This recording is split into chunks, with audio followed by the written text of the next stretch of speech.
Let's be real. If you're a busy academic, evaluator, or researcher who has like a million responsibilities, the idea of having to create all these different communication materials sounds overwhelming, right? Like if you're writing grant applications, reports, publications, mentoring, doing actual research projects, and all the things, and teaching, the idea of then having to take your work and also turn it into things like a beautiful report, an infographic, special social media graphics, like it's just all too much.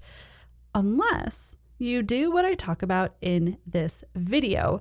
So, hello, I'm Dr. Echo Rivera, and I help academics and researchers and people in this space create more creative research communications, especially engaging slide presentations.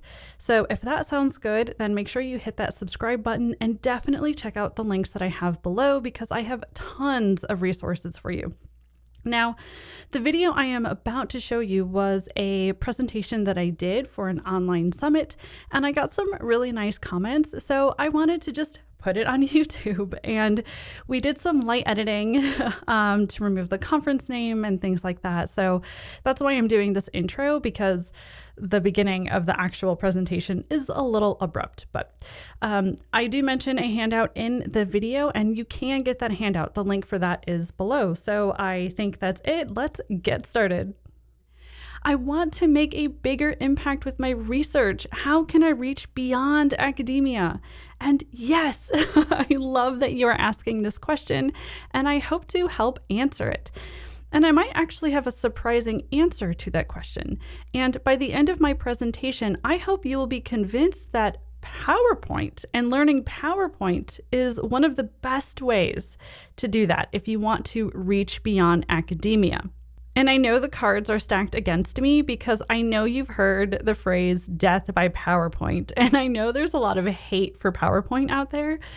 But here's the thing, death by PowerPoint is not actually PowerPoint's fault. PowerPoint is actually pretty awesome.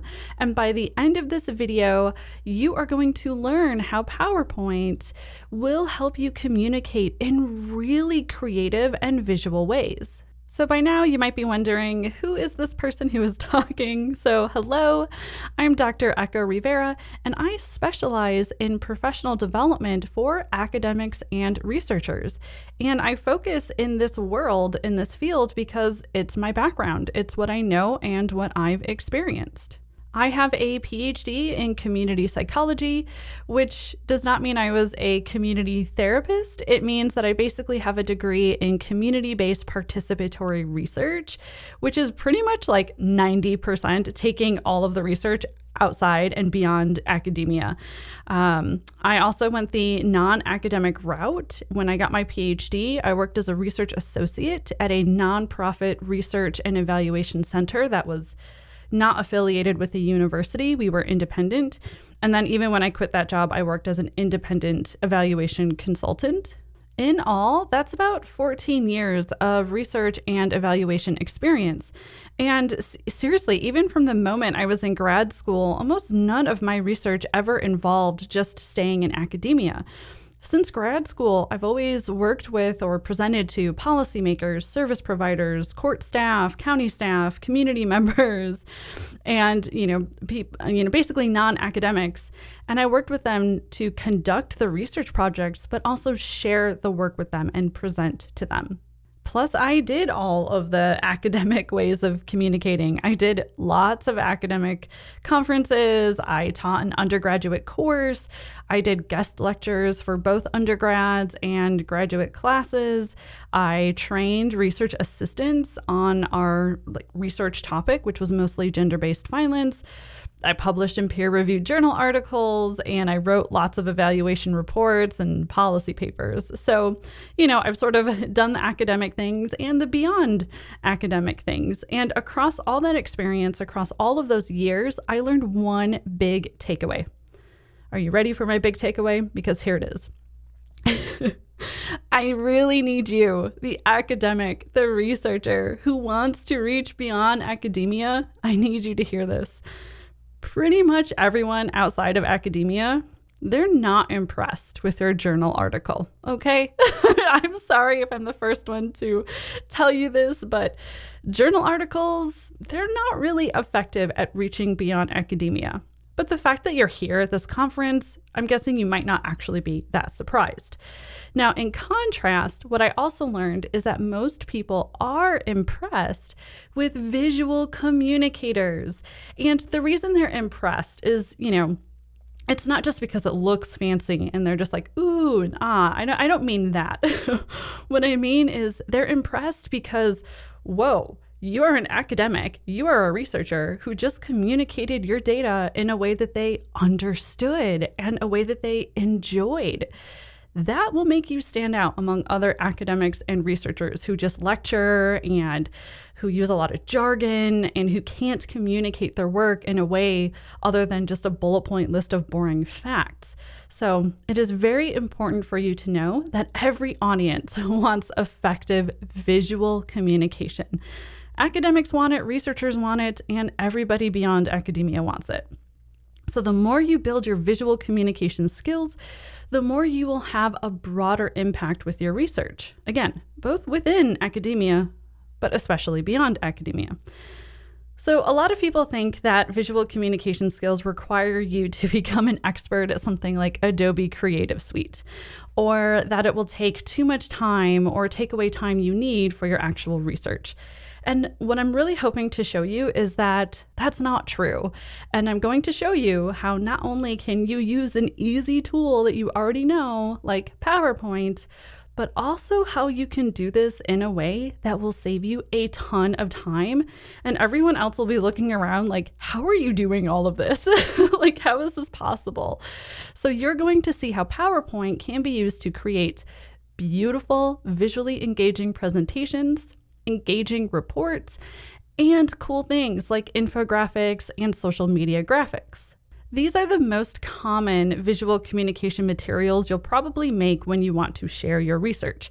So yeah, hopefully you are excited about learning this in my talk today. But before we begin, I do just want to mention a couple things. First, I'm going to go through this really fast because this is not a technical training, okay?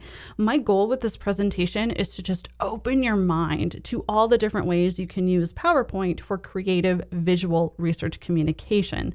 So knowing that and knowing how fast-paced this is going to be, I have put together a handout for you, and you definitely want to have that ready to go. There is this pen icon, and that means that there's some fill in the blank sections in your handout. So make sure you write those down as you see that icon on your handout. And then there's this light bulb icon throughout the handout, and that's just there for a quick reflection activity. So if you're watching the replay, I recommend pausing that and doing that while you're watching. But if you're here for the first showing, then it's something to consider doing later on. And in order to meet the time requirements for this presentation, I had to cut out some of the tech steps I did want to include, but I kept them in the handout. So again, make sure you get that handout because it will be a great resource, a great reference for you to have later on. And just as a heads up, this was recorded in June and tech changes pretty fast. So I do also want to mention that I have a YouTube channel and I'm putting a lot of videos out there. And so that might be a good way to watch some of the tech steps in video form, or if there is an update on a feature I talk about, there might be a video. So make sure you check that out and subscribe if you would like more presentation and PowerPoint tips.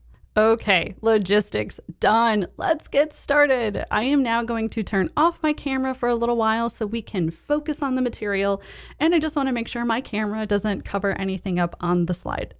Okay, so let's begin. Let's start with how PowerPoint can help you create engaging presentations. Now, as a presentation trainer, the number one question I am asked is this: hey Echo, I want to make better presentations. What should I use other than PowerPoint? But I can't really emphasize this enough. Creating presentations like this, these death by PowerPoints, that is not required. It is a choice to create presentations that are text heavy, full of templates, and not well designed. It is not required to create a presentation that bores, confuses, overwhelms, or underwhelms the audience. Creating well-designed, effective, engaging, and visual presentations in PowerPoint is actually very possible and very easy. For example, it is so easy to add great photos to PowerPoint slides, and it's easy to format them in a way where they can make a powerful impact. PowerPoint makes this easy. You pretty much drag and drop and crop.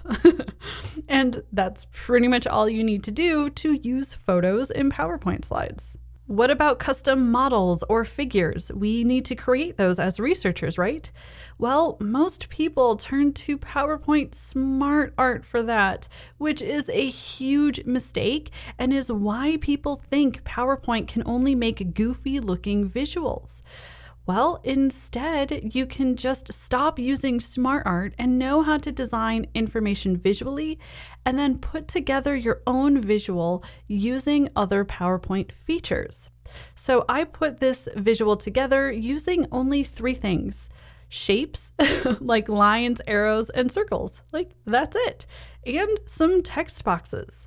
Those 2 things alone can be used to make a ton of figures and models, like nice looking structural equation models or conceptual models, theoretical models, logical models, so many models, all the models.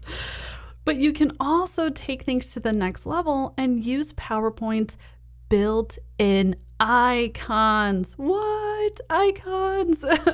These are another feature in PowerPoint that help you create amazing visual presentations really fast. Use them. They are there waiting for you in PowerPoint, and they are awesome.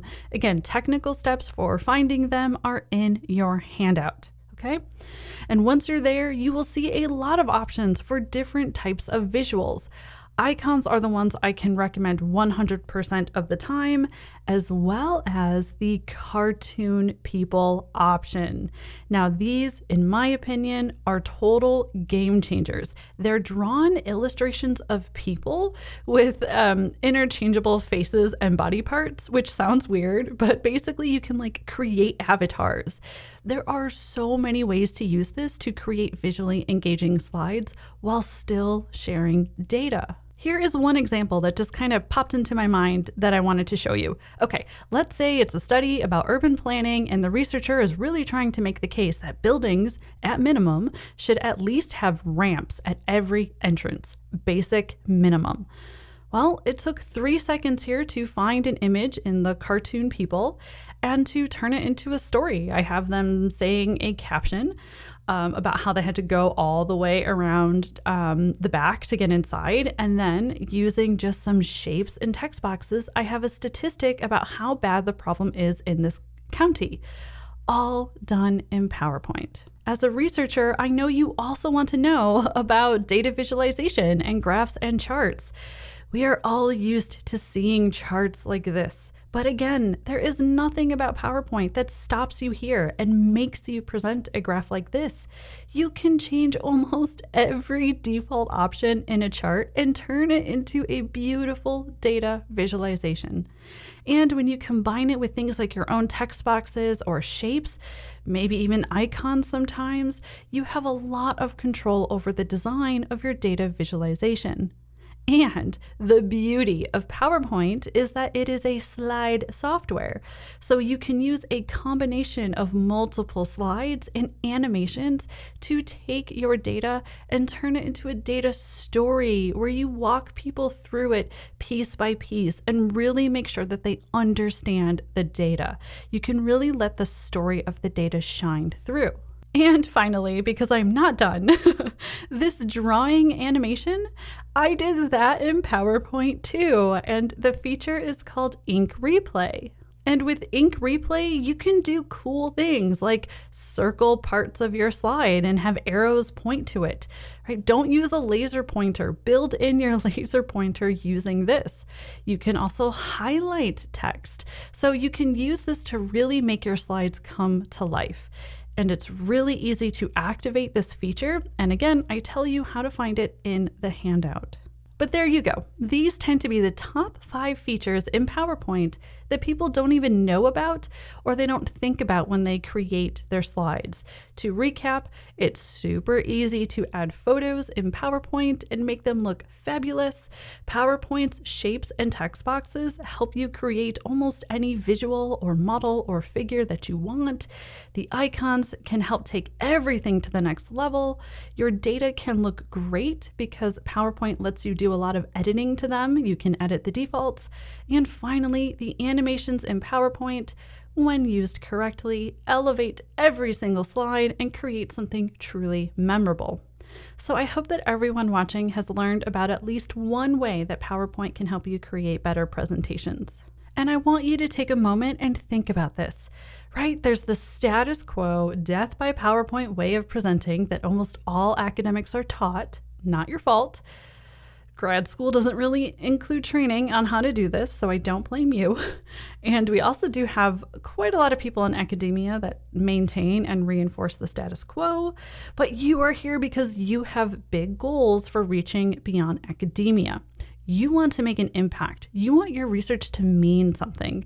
So ask yourself, who will be more successful at that goal? Someone who continues death by PowerPoint?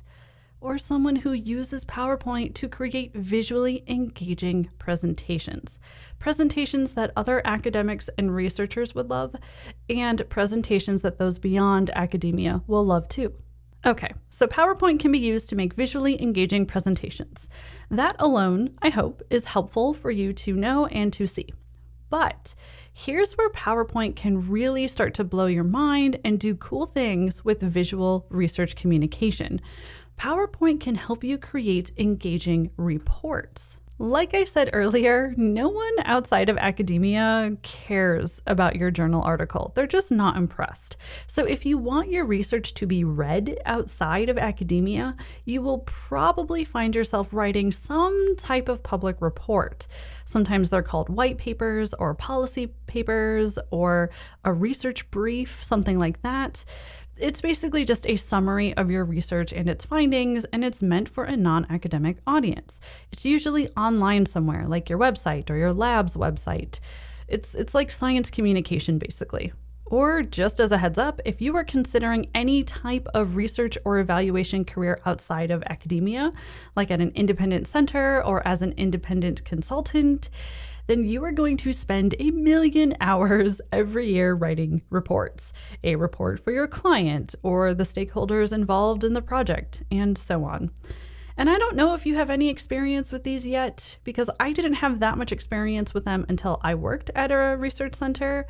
But just as a heads up, many of them are literally 100 pages long, and they tend to be worse than any death by PowerPoint I've ever experienced. They are long, and it's full of just data tables and bad graphs and bullet points and just walls and pages, actually pages and pages of text.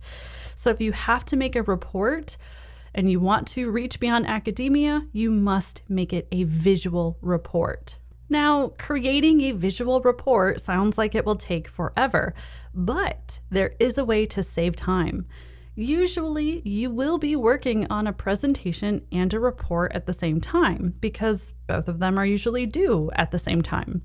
Well, in that case, you can just use the visuals you created in your PowerPoint and add them to the report. Let's go back to this example that we looked at earlier. So, this took me maybe a minute or two to put together because it's so easy to do in PowerPoint, and I just, I know how to design information visually. So then it's already done in PowerPoint, and I can just copy it and paste it into Word. So what that means is if you create a visual in PowerPoint, then you can just add that to the report, and it doesn't take any extra time to create a new visual. Anything you create in PowerPoint can go into your report to make that report more engaging, visual, and user-friendly. That makes it more likely people will read it, understand it, and most importantly, use the information. So again, here's my question to you. If you're writing public reports as part of your research communication strategy, who will reach beyond academia more effectively? The researcher who writes a boring wall of text with just tables of data and some bullet points? Or the researcher who creates a more visually engaging report? And the best part is that if you have that visually engaging presentation already, it doesn't even take extra time to create new visuals for the report. So you're going to have colleagues or clients who are like, how is this even possible? How did you make this so fast? And you're like, I copied and pasted. It's awesome. And it's really fast. And by the way, the handout that you have, that's basically how I made it. I copied some slides from PowerPoint, pasted it into Word, and did some formatting stuff to make it work as a handout. I have a whole video training about this totally free on my YouTube channel. So definitely check that out if you want to learn more about how to make PowerPoint and Word work together in this way. So that's how PowerPoint can still help you make engaging reports even when they are just made in Microsoft Word. And again, it takes pretty much no extra time. So now let's talk about the really fun and creative way to use PowerPoint, which is by making infographics and social media graphics. I am so excited to show you this because PowerPoint can be used for all sorts of cool things. Let's start with infographics.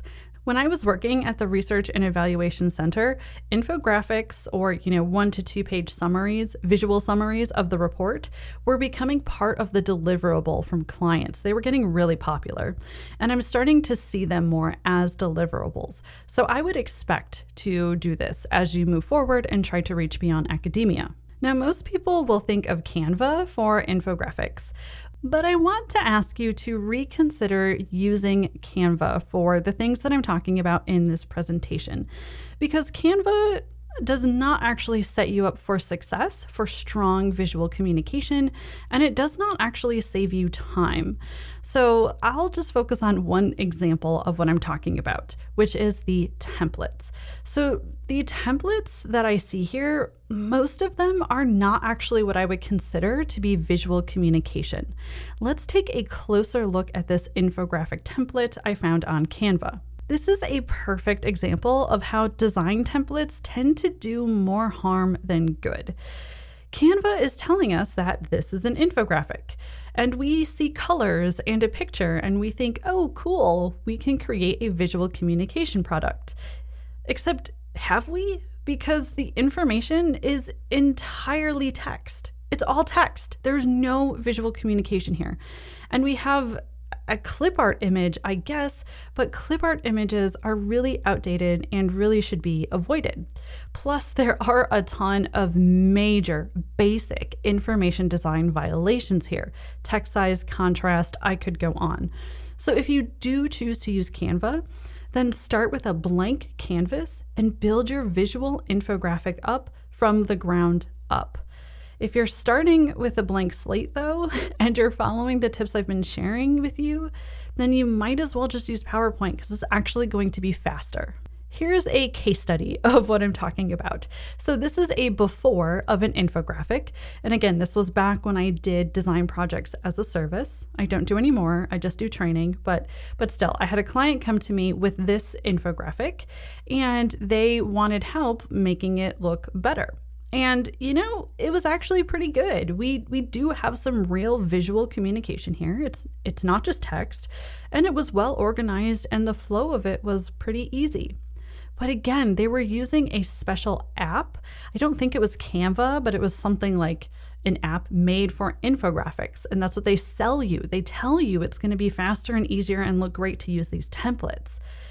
And they were kind of fine with the design, but it was becoming not as sustainable to create infographics. And so when I worked with them, I proposed, well, let's switch and let's do this in PowerPoint instead. And they were shocked.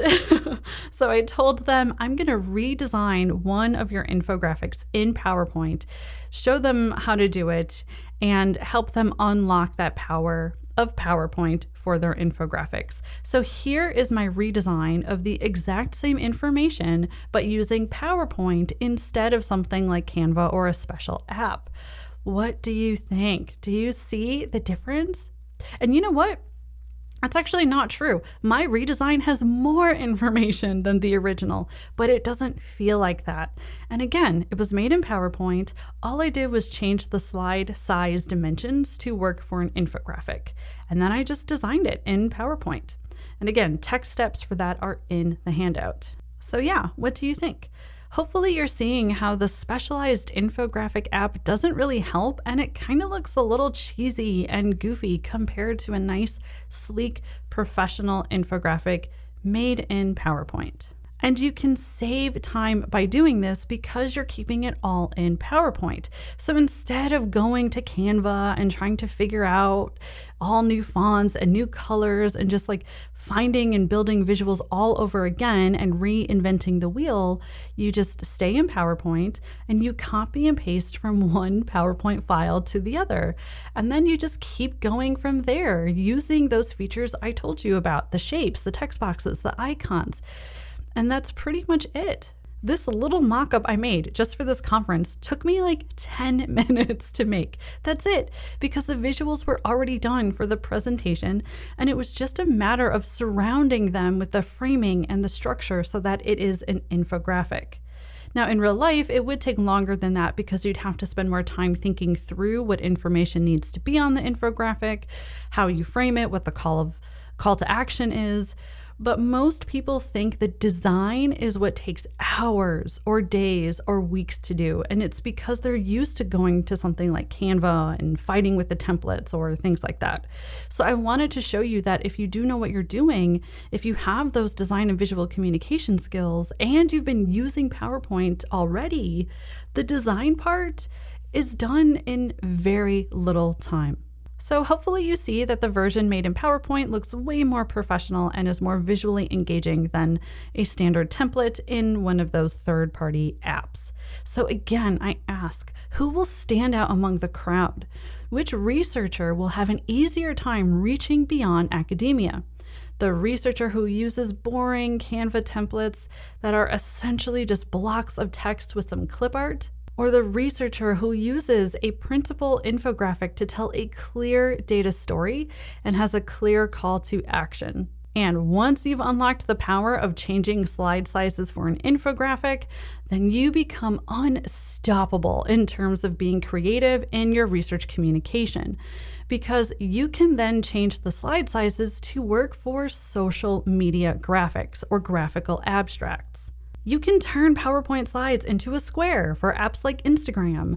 You can adjust the sizes so they are the exact dimensions for Twitter and LinkedIn and so on.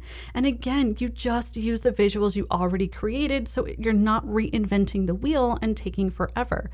You just have to tweak them a little bit so they fit that size, and then you surround them with the information that turns it into a social media graphic. For example, you add a headline and maybe you have a call to action button that says something like read the report or read the journal article or go to our website or whatever it is and whatever makes sense for your research communication goals.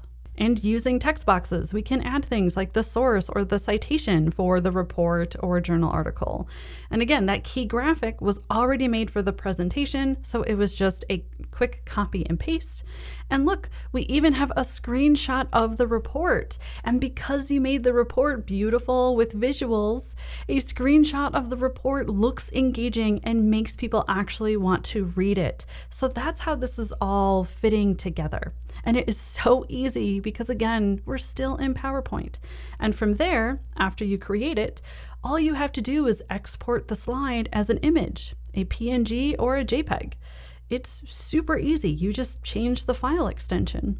It's so easy to do this that PowerPoint is actually what our company now uses for graphics, for our social media, our website, our newsletter, sometimes even course graphics. I know how to use Adobe Illustrator and Affinity Designer, and I do sometimes use it for really advanced illustrations. But PowerPoint is so easy and so fast that it's what my team prefers, especially because it's really easy to create a bunch of slides all at once, then export it as an image, and get this, PowerPoint will ask you if you want to do it for all slides. And if you say yes, every single slide gets turned into a separate image ready for social media or your website or your newsletter or whatever you are creating. Do you see how much time that will save you? Oh, it is a lot, trust me. And I get quite a few comments from people who really enjoy my social media graphics. I've had a lot of people bring that up across in the past few years. So they can absolutely look great. And get this, you can also export your slides as a GIF, which basically looks like a video on social media. I mean, imagine having your graph come to life through a moving picture on social media. It is so cool and a built-in feature into PowerPoint. Don't worry, those tech steps are in the handout like all the rest. Okay, so one very last time, I ask you, who is going to stand out and reach across audiences and beyond academia? Someone who has no social media plan or does not create graphics like this, or someone who can, but maybe it takes them forever because they're starting from scratch every time, or the person who can whip one up very quickly and have it look gorgeous. Okay, I think you know the answer. All right, so there you have it. I'm going to turn my camera back on so that we can wrap things up. Hello again, I'm back. Okay, so that is how PowerPoint can not only help you create awesome visual communication materials, but if done strategically, can help you do it very quickly. The top features of PowerPoint to help you create visuals, your base visuals, so to speak, are things like being able to add photos easily and design them well, PowerPoint shapes and text boxes, PowerPoint icons, data visualization editing options, and cool animations. And from there, the features that will take all of this to the next level and help you create a bunch of visual communication materials quickly and efficiently are being able to copy and paste from PowerPoint to Word, being able to do things like change the slide size to create printable infographics and social media graphics, having the power to export your slides as things like PNGs or JPEGs or images, and being able to export them as a GIF and to create little videos of your research. So lots of cool features. You can totally do this, and I really hope that you do. Please go forth and experiment and create and play around with PowerPoint and everything available to you. And again, just as a reminder, I do have a YouTube channel with videos about PowerPoint and presentation tips. So make sure that you check out my channel and subscribe so we can stay connected after this conference. Okay, now a few more notes before we wrap up. You might be feeling a little overwhelmed, which is always the risk of a breadth versus depth type of presentation, right? So I just want to remind you, you do not have to do all of this all at once, okay? You don't have to go and do everything. Again, I just wanted you to see a bunch of different ideas so you can really see how learning PowerPoint really can help you in a lot of ways when you want to reach beyond academia. So I hope I made that point very clear and you are convinced. Now, I also hope that you actually walk away with another key message that I sort of sprinkled throughout, because the key point that I'm also making is that all of this starts with a visually engaging presentation, and that there's almost like a workflow that can go with all of this. And having a great presentation is what makes it easier to create those visually engaging reports, which also makes it easier to create infographics and social media graphics or graphical abstracts. I mean, look at this. This thing that we were told in graduate school that is not worth our time, aka presentation skills, is actually quite possibly the best skill to invest in, because it actually helps in so many other ways down the road with your visual communication. And there's even this tool, PowerPoint, that can make it all easy to do. It's just, I love it. That's why I wanted to share this with you and to just really reinforce this idea that presentation skills aren't soft skills, okay? Okay? They're not. They are power skills. Look at everything you can do with strong presentation skills that go beyond just a presentation. Now, obviously, I love PowerPoint and just spent all this time sharing all the great features that you should learn about.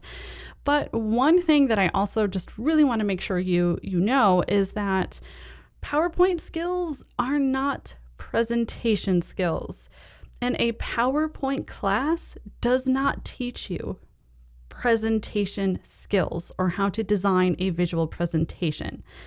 PowerPoint skills, what they do is they make it easy and possible for you to do it and to make it very practical and sustainable. But PowerPoint skills, that's just the technical side of things. Presentation skills, that's effective communication skills applied to presentation slides. So if you want to learn how to create that baseline, those visually engaging presentations, what you want to look for is training on just how to communicate effectively when you have visual aids like slides. And really, you would be able to create amazing slides no matter what slide software you're using with those skills. So you can make beautiful slides using Google Slides or Keynote or Prezi even. So I want to be really clear that no one should go and Google PowerPoint skills training, because that's not really going to teach you that baseline design. And yes, I do actually have a training program that is focused on teaching you how to create visually engaging presentations, regardless of what software you use. Though, of course, I show you how to do it in PowerPoint, so it's fast and easy and sustainable to do. So if you are interested in my presentation skills masterclass, then what I actually recommend is to, check out that program. But I also do have a free training workshop that describes my system for how I make sure that you can start creating more visually engaging presentations without needing a ton of prep time. So this is a system to help, again, make sure it is fast and easy and sustainable to improve your presentations. So that training is called the 6 Gears of Creating Engaging Presentations, and the link to where you can learn more and sign up for that, totally free, that link is in the handout. All right, so that's it. Thank you so much for watching. I hope you have a lovely rest of your day, and I hope to see your name pop up in my free training. Have a great day, everyone. Bye.